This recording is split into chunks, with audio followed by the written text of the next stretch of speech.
Hello and welcome directly from Delhi. You're watching DD India Live. I'm Gautam Roy.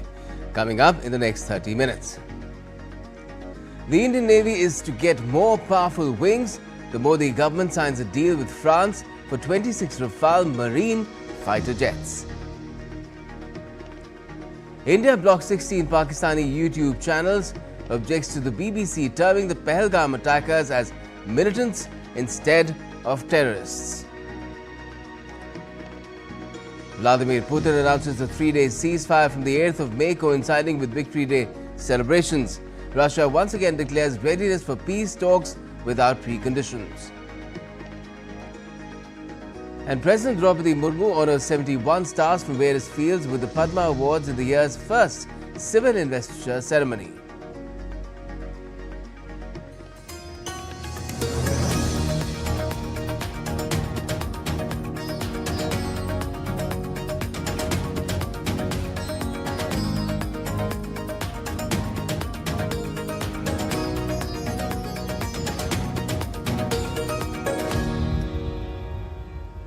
Well, it's being seen as a landmark deal for India's defence.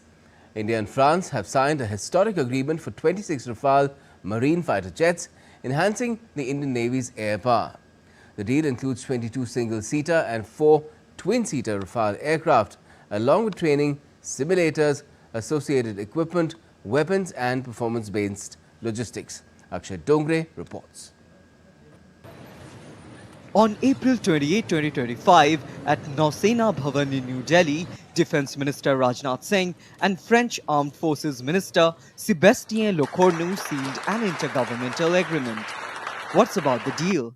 26 Rafale marine aircraft, 22 single-seaters and 4 twin-seaters for the Indian Navy.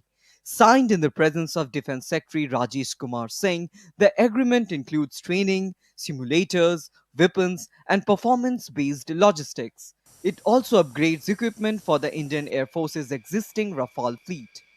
Aligned with India's Atmanirbhar Bharat vision, the deal brings significant transfer of technology. India will integrate indigenous weapons and set up production facilities for Rafale fuselages, plus maintenance, repair and overhaul units for engines, sensors and weapons. This is expected to create thousands of jobs and boost MSMEs. Built by France's Dassault Aviation, the Rafale Marine is a combat-ready, carrier-borne aircraft proven in maritime operations. Its commonality with the Air Force's Rafale ensures seamless training and logistics, enhancing joint operations. By 2030, all 26 jets will be delivered with crews trained in France. And this deal transforms India's naval strength, adding a potent force multiplier to its aircraft carriers and securing the nation's maritime dominance. Akshay Dongre's report for DD India. Now, after the suspension of Indus Water Treaty, another crackdown by the Indian government on Pakistan. The centre has banned several Pakistani YouTube channels following the Pahalgam terror attack. 16 Pakistani YouTube channels with a total of 63 million subscribers have been banned in India for spreading provocative and communally sensitive content in the aftermath of the Pahalgam terror attack. The YouTube channels which have been banned on the Union Home Ministry's recommendations and they include YouTube channels of news outlets Dawn, Sama TV, ARY News, BOI News, Rafale, Geo News and Suno News. YouTube channels of journalists Irshad Bhatti, Asma Shirazi, Umar Chima and Munib Farooq have also been banned. Other handles that have been banned include the Pakistan Reference, Sama Sports, Uzair Cricket and Razi Nama. On the recommendations of the Ministry of Home Affairs, the Government of India has banned, like I said, 16 Pakistani YouTube channels for disseminating provocative and communally sensitive content, false and misleading narratives and misinformation against India, its army and security agencies in the backdrop of the tragic Pahalgam terror incident in Jammu and Kashmir. And it has also conveyed its strong sentiments to the BBC, that is BBC India head, regarding its reporting on the Pahalgam terror attack. India's External Affairs Ministry conveyed the country's strong sentiments to BBC's India head Jackie Martin regarding their reporting on the terror attack. A formal letter has been written to the BBC on terming terrorists as militants in their news dispatches. A statement issued on the matter said that the MEA spokesperson will also be monitoring the BBC's reportage. India's Defence Minister Rajnath Singh, along with National Security Advisor Ajit Doval, met with Prime Minister Narendra Modi at his residence in New Delhi. The meeting comes 3 days after the all-party meet held in Parliament premises on the Pahalgam terror attack, which was chaired by the Defence Minister. The meeting also comes a day after Chief of Defence Staff Anil Chauhan briefed the Defence Minister on the critical decisions made to counter Pakistan in the aftermath of the deadly Pahalgam terror attack in J&K. A special one-day session of the J&K Assembly was also held on Monday. At the beginning of the session, members of the Legislative Assembly observed silence for the victims of the recent Pahalgam terrorist attack. The session was held to condemn this terror attack. And during the session, the Assembly passed a resolution that condemned the 22nd of April attack. Jammu and Kashmir Chief Minister Omar Abdullah also expressed grief over the incident. Proceedings were adjourned sine die after the resolution was passed. मेरे पास अल्फाज नहीं थे कि मैं क्या कह के उनके घर वालों से माफ़ी मांगूं। मेज़बान होते हुए मेरी जिम्मेदारी थी कि सही सलामत मैं इन्हें यहाँ से वापस भेजूं। नहीं भेज पाया।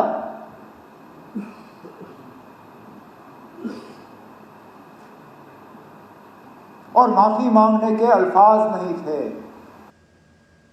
Let's have a look at some other stories that are making news around the world. Spanish power grid operator Red Electrica is collaborating with energy companies to restore power after a widespread outage on Monday affected parts of Spain and Portugal.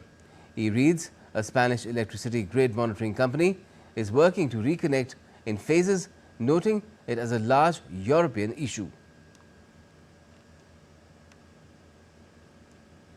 The southern South Korean city of Daegu ordered the evacuation of over 1,200 residents as strong winds fueled a wildfire, prompting the closure of a local highway.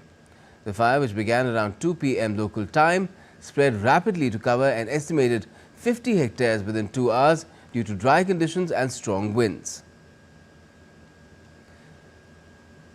A famous tree at the Sycamore Gap, located next to Hadrian's Wall in northeast England, has been deliberately felled. Northumberland National Park Authority confirmed this on Thursday. The tree, featured in the 1991 film Robin Hood, Prince of Thieves, was a popular landmark and won the Woodland Trust's Tree of the Year award in 2016. The Web Summit Rio 2025 kicked off with an opening ceremony presided over by Web Summit CEO and co-founder Paddy Cosgrave. The summit focuses on topics such as generative AI and social network regulation.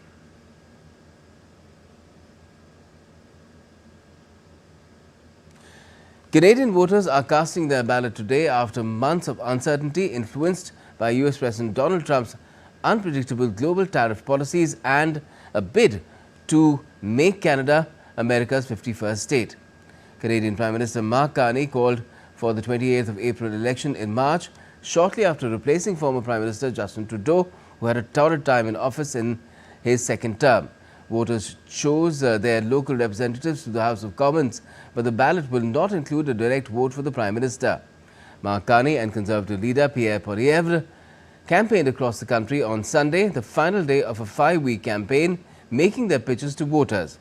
Carney met with supporters in Saskatchewan after making a case a day earlier in Ontario that he is best placed to steer Canada through a crisis triggered by Trump's tariffs. Poilievre has promised to reduce spending on foreign aid and axe a federal sales tax on Canadian-made autos as long as the US's tariffs are in place. And Donald Trump has also come out on social media repeating his offer for Canada to join America as the 51st state. Now, a date has been set for one of the most significant events in the global church, the election of a new pope. In a historic decision, Roman Catholic cardinals will be gathering behind closed doors in a secret conclave starting the 7th of May to choose the next leader of the Vatican. The announcement comes from the Vatican following the first official meeting of cardinals since the solemn farewell to Pope Francis on Saturday. Some 135 cardinals, all under the age of 80 and representing diverse corners of the world, will cast their votes to determine who will lead the Church into its next chapter.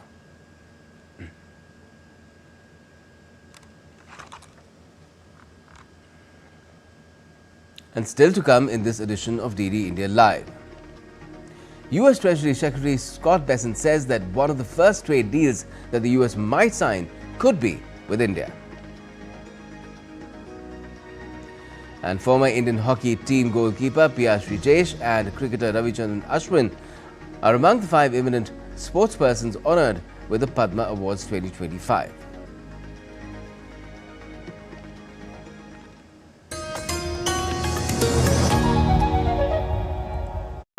Bharat welcomes the world to a new era of creativity. Waves World Audio-Visual and Entertainment Summit as Mumbai hosts the global stage for creativity and innovation.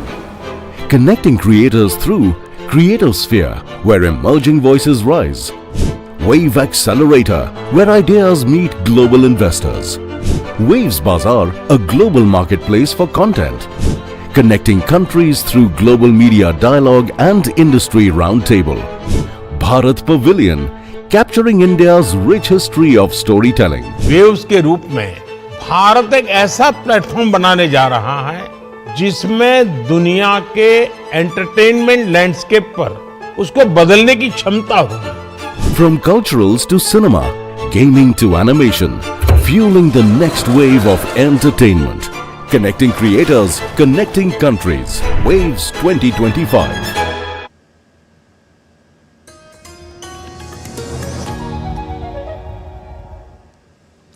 Welcome back. You're watching DD India Live. I'm Gautam Roy.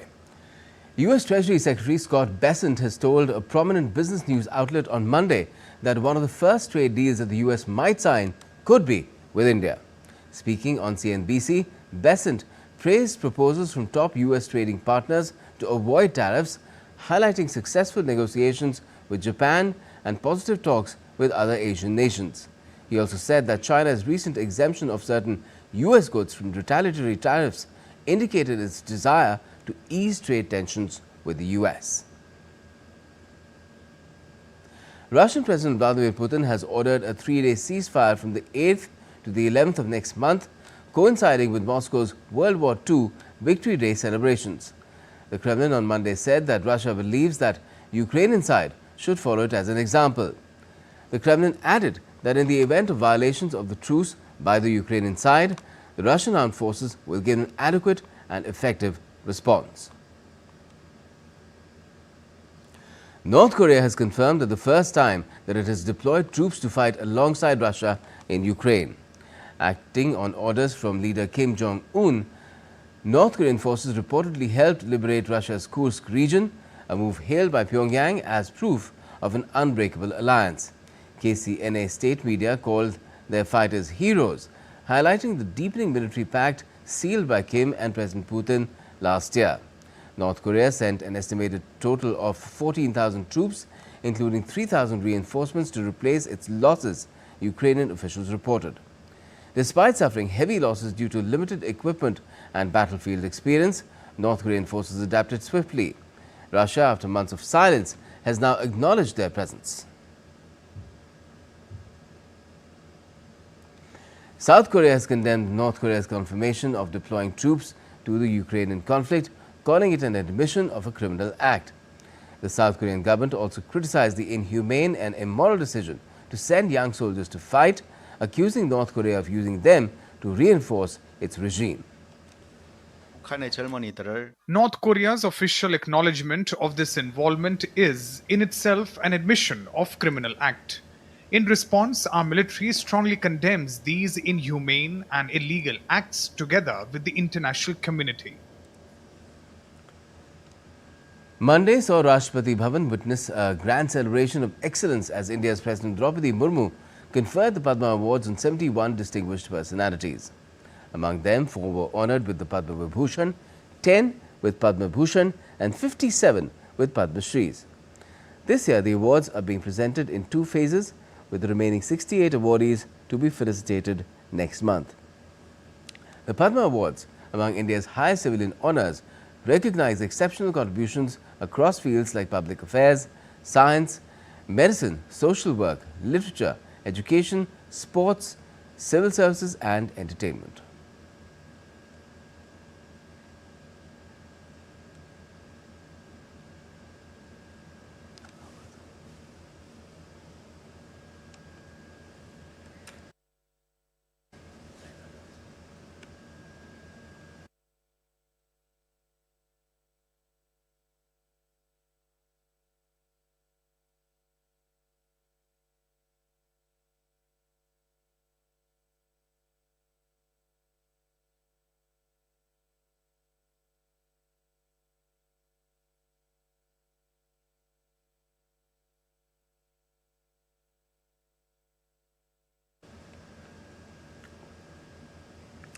Vaibhav Vivladkar, an award-winning filmmaker and visual storyteller, has been a pivotal figure in India's animation landscape.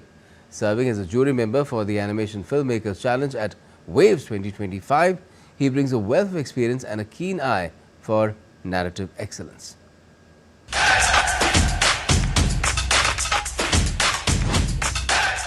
With a diverse portfolio that spans both Indian and international projects, Vaibhav Vivladkar has contributed to acclaimed films such as RRR, Alvin and the Chipmunks, and The Golden Compass.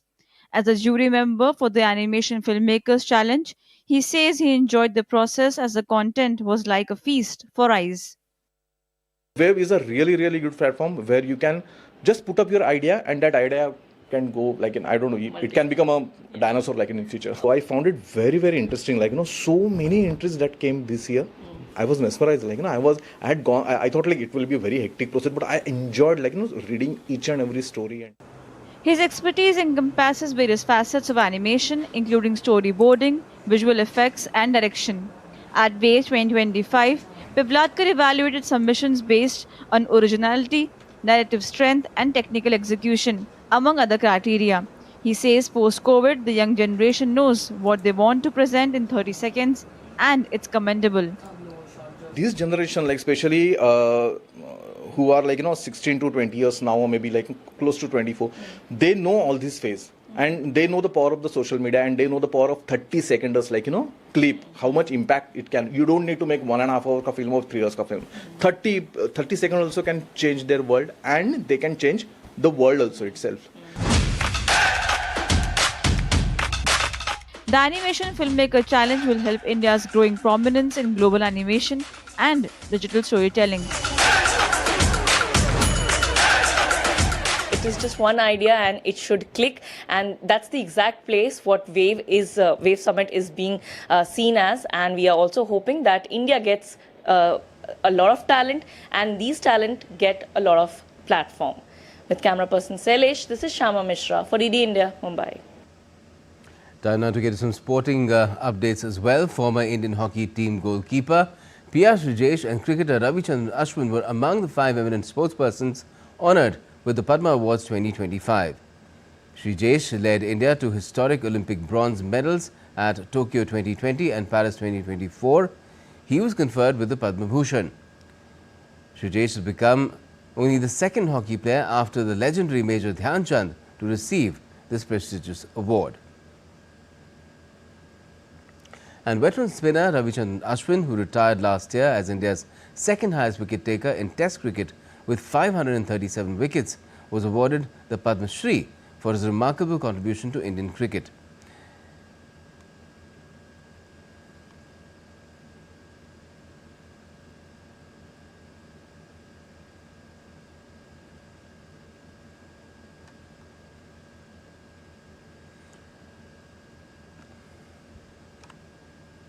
Lucknow Super Giants captain Rishabh Pant has been fined after his team was found guilty of slow over rate during their loss to Mumbai Indians on Sunday.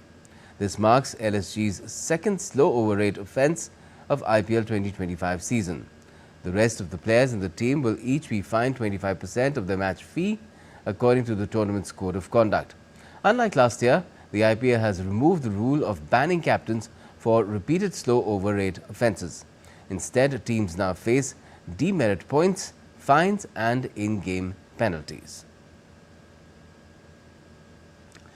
In football, Messi-less Inter Miami suffered their first loss in the Major League Soccer season as FC Dallas defeated the hosts 4-3 on Monday. Miami squandered a 2-goal lead thanks to Osaze Orhogide, Anderson Julio and Pedrinho of Dallas, who scored goals in quick succession. Dallas scored 3 goals in the second half to secure a remarkable comeback victory. With this defeat, Inter Miami slipped to the 5th position in the MLS Eastern Conference points table. Inter Miami will be back in action on Thursday against Vancouver in the second leg of CONCACAF Champions Cup semi-finals.